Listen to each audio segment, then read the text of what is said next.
नमस्कार। आप सभी बीए पार्ट प्रथम वर्ष के विद्यार्थियों का आज के व्याख्यान में पुनः स्वागत है। आज हम हमारी जो पूर्व व्याख्यान था सामाजिक मानवशास्त्र का अर्थ, प्रकृति, विषय क्षेत्र और समाजशास्त्र और मानवशास्त्र में संबंध पर आगे चर्चा करेंगे। पूर्व के व्याख्यान में हमने सामाजिक मानवशास्त्र का अर्थ, परिभाषा और इसकी मानवशास्त्र की प्रकृति को लेकर चर्चा की थी। आज के व्याख्यान में हम इसके विषय क्षेत्र या विषय वस्तु को लेकर चर्चा करेंगे। सामाजिक मानवशास्त्र के विषय क्षेत्र को प्रमुखतः दो भागों में बांट के रखा गया है। पहला, मानवशास्त्र के अंतर्गत मानव का अध्ययन, मानव की उत्पत्ति और विकास का अध्ययन और मानव की जो प्रजातियां हैं उनका वर्गीकरण। मोटे तौर पे जो प्रजातियों का वर्गीकरण है वह निग्रिटो, काकेशाइड, मंगोलाइड और निग्रिटो, इन तीन रूपों में किया गया है। काकेशाइड उच्च अक्षांशों पे रहने वाले लोग हैं। 30 डिग्री से ऊपर के जो अक्षांशों पे जो लोग रहते हैं वो मध्य सागर 0 डिग्री अक्षांश है, इस पे रहने वाले निग्रिटो। इसके ऊपर, इससे ऊपर जो रहते हैं वह मंगोलाइड, और इसके ऊपर जो अक्षांश पे जो लोग रहते हैं वह काकेशाइड कहलाते हैं। और नेचर के आधार पर, प्रकृति के आधार पर ये प्रजातियों का वर्गीकरण किया गया है, अर्थात प्रजातियों ने मानव के आँखों, बालों, लंबाई, उसकी त्वचा का रंग आदि को तय किया है। काकेशाइड जो लोग हैं 30 डिग्री अक्षांश से ऊपर रहने वाले लोग हैं और यह सफ़ेद चमड़ी के होते हैं। इनकी नाक लंबी होती है, इनकी लंबाई भी अधिक होती है। मंगोलाइड ये 30 डिग्री से नीचे के आसपास के रहने वाले लोग हैं। इनकी लंबाई मध्यम होती है, चमड़ी पीली होती है, बाल कम घुंघराले होते हैं, नाक मध्यम लंबी होती है। निग्रिटो ये 0 डिग्री अक्षांश के आसपास रहने वाले लोग हैं। इनकी लंबाई कम होती है, बाल घुंघराले होते हैं, नाक चपटी होती है। इस तरीके से मानव की जो शारीरिक संरचना है उसका जो वर्गीकरण है वह सामाजिक मानवशास्त्र में मानव का अध्ययन करने वाली जो शाखा है उसके अंतर्गत किया जाता है। अब संस्कृति तथा मानव के कार्यों का अध्ययन। मानवशास्त्र मानव का और उसके समस्त कार्यों का अध्ययन करता है। मानवशास्त्र के अध्ययन क्षेत्र में मानव के केवल उन कार्यों को सम्मिलित किया गया है जो मानव समाज की संस्कृति, सामाजिक संरचना, व्यवस्था तथा संगठन से संबंधित है। संपूर्ण संस्थागत व्यवहारों, क्षमताओं, आदि को मानवशास्त्र का क्षेत्र माना गया है, जो समाज के व्यक्तियों के अनुकूलन तथा व्यवस्थापन को संभव बनाता है। मानव के कार्यों के अंतर्गत मानव द्वारा निर्मित तथा अर्जित सभी क्षेत्र आ जाते हैं। अब हम इसको थोड़ा समझेंगे। संस्कृति तथा मानव के कार्यों का अध्ययन। जैसा कि मैंने संस्कृति की अवधारणा आपको चर्चा कर रहा था, उस समय मैंने आपसे चर्चा की थी कि मानव द्वारा प्रकृति के माध्यम से जो भी प्रकृति में उपलब्ध चीज़ें थी, मानव ने उसको अपने अनुरूप बनाया, वह संस्कृति है।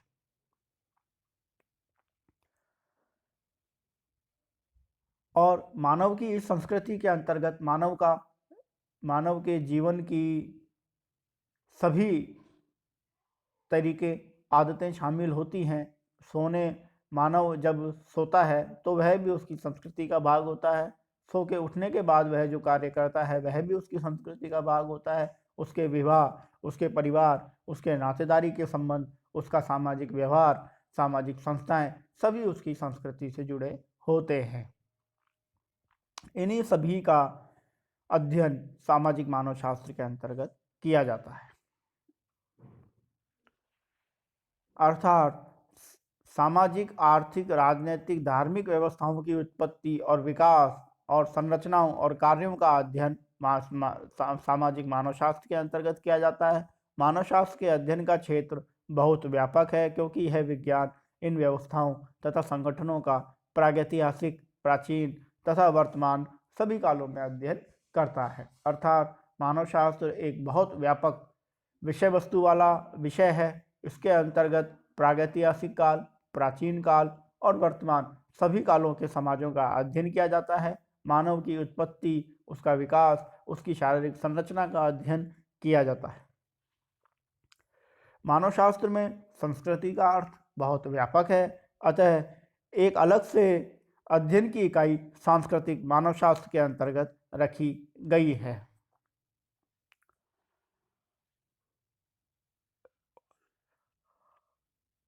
सामाजिक मानव शास्त्र या मानव शास्त्र की विषय वस्तु या अध्ययन क्षेत्र की इस चर्चा के बाद हम कह सकते हैं कि मानव शास्त्र के अध्ययन का क्षेत्र प्रत्येक युग का मानव रहा है, उसकी संस्कृति रहा है, उसका समाज रहा है। इतना ही नहीं, बल्कि इनसे संबंधित सभी विषय भी मानव शास्त्र के अंतर्गत आते हैं। अब हम सामाजिक मानव शास्त्र की या मानव शास्त्र की शाखाओं पर चर्चा करेंगे।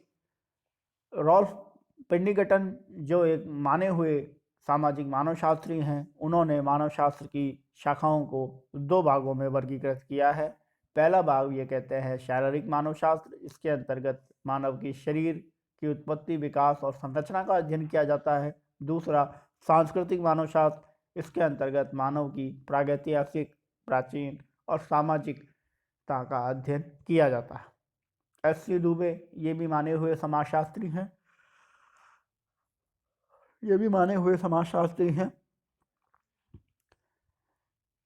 इन्होंने भी मानव शास्त्र को चार भागों में अंतर्गत विभक्त किया है।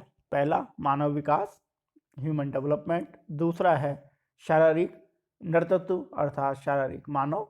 तीसरा है प्रागैतिहासिक पुरातत्व और चौथा है सांस्कृतिक मानव शास्त्र। इस प्रकार मानव शास्त्र की ये जो चार शाखाएं एस.सी. दुबे ने वर्गीकृत की हैं, ये रॉल्फ पेंडिगटन की जो वर्गीकरण है उसी का प्रसार है। अब विद्यार्थियों के समक्ष ये समस्या आती है कि सर, मानव शास्त्र का अर्थ परिभाषा क्या है और सामाजिक मानव शास्त्र का अर्थ और परिभाषा क्या है। जब मानव शास्त्र का अध्ययन सामाजिक दृष्टिकोण से किया जाता है, तो उसके द्वारा किए गए सभी दृष्टिकोणों को सामाजिक मानव शास्त्र विषय के अंतर्गत रखा जाता है।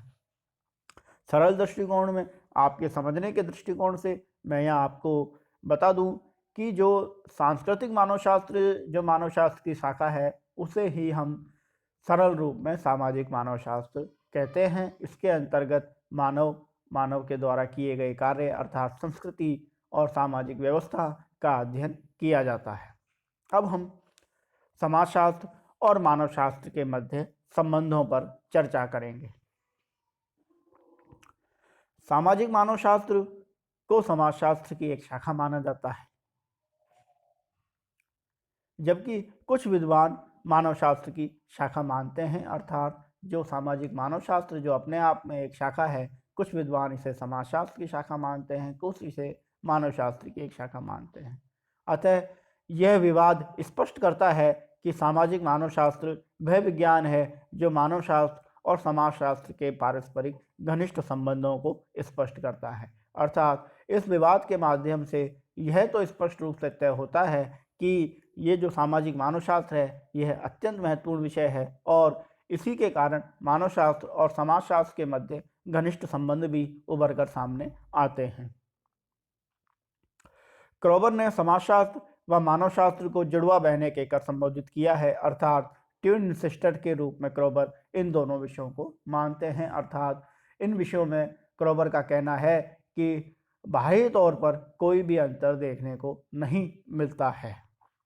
यह प्रश्न प्रतियोगिता परीक्षाओं में भी पूछा जाता है कि किस विद्वान ने मानव शास्त्र और समाजशास्त्र को जुड़वा बहनों के रूप में कहा, तो उसका आंसर जो है, जो उसका उत्तर है, वह क्रोबर नामक मानव शास्त्री के रूप में है। रैडक्लिफ ब्राउन जो मानव शास्त्री हैं, उन्होंने सामाजिक मानव शास्त्र की परिभाषा देते हुए इसे समाजशास्त्र की एक शाखा ही घोषित किया है। अर्थात सामाजिक मानव शास्त्र को समाजशास्त्र की एक शाखा माना है और कहा कि सामाजिक मानव शास्त्र समाजशास्त्र की वह शाखा है जो कि आदिम समाजों का अध्ययन करती है अर्थात रैडक्लिफ ब्राउन सामाजिक मानव शास्त्र को यहाँ परिभाषित कर रहे हैं। रैडक्लिफ ब्राउन के अनुसार सामाजिक मानव शास्त्र समाजशास्त्र की वह शाखा है जो कि आदिम समाजों का अध्ययन करती है। यह बहुत सरल और स्पष्ट परिभाषा है। इवान प्रचार्ड, जो भी माने हुए मानवशास्त्री थे, ने भी सामाजिक मानव शास्त्र को समाजशास्त्र की एक शाखा के रूप में स्थापित किया या उन्हें एक शाखा माना है। नाडेल ने भी लिखा है कि सामाजिक मानवशास्त्र सामाजिक व्यवस्था का भी अध्ययन करता है, अर्थात सोशल एंथ्रोपोलॉजी जो स्टडी करता है वह सोशल सिस्टम की करता है। अब हम सामाजिक मानवशास्त्र व समाजशास्त्र के जो अंतर हैं उन पर चर्चा करेंगे, जिसके आधार पर हम ये कह सकते हैं कि समाजशास्त्र और मानवशास्त्र विषय को अलग अलग रूप में अध्ययन करना चाहिए। समाजशास्त्र एक सामाजिक विज्ञान है, जबकि मानवशास्त्र सामाजिक व प्राकृतिक दोनों तरह का विज्ञान है। पहला जो अंतर समाजशास्त्र व मानवशास्त्र में है वह इसकी प्रकृति को लेकर है। समाजशास्त्र की जो प्रकृति है वह सामाजिक है, सामाजिक विज्ञान के रूप में स्थापित है, जबकि मानवशास्त्र जो है वह प्राकृतिक और सामाजिक दोनों रूप में स्थापित है, अर्थात इसकी प्रकृति को लेकर पहला अंतर हमारे सामने आता है। दूसरा जो अंतर है वह है समाजशास्त्र आधुनिक समाजों का अध्ययन करता है, जबकि मानवशास्त्र प्रमुखतः आदिम समाजों का अध्ययन करता है, अर्थात इसकी अध्ययन वस्तु को लेकर दूसरा अंतर सामने आता है। समाजशास्त्र के अंतर्गत हम आधुनिक समाज वर्तमान समाजों का अध्ययन करते हैं और मानवशास्त्र के अंतर्गत हम आदिम समाजों का प्राचीन समाजों का अध्ययन करते हैं, सरल समाजों का अध्ययन करते हैं। यह दूसरा अंतर हमारे सामने विषय वस्तु को लेकर आता है। पहला अंतर प्रकृति को लेकर है, दूसरा अंतर विषय वस्तु को लेकर है। मानवशास्त्र आदिम समाजों का पूर्ण अध्ययन करता है क्योंकि वे छोटे होते हैं, जबकि समाजशास्त्र वर्तमान समाजों का पूर्ण अध्ययन ना करके किसी एक शाखा का ही अध्ययन करता है क्योंकि यह जटिल होते हैं। अर्थात यहाँ हम मानवशास्त्र और समाजशास्त्र की अध्ययन इकाइयों के आधार पर अंतर करते हैं।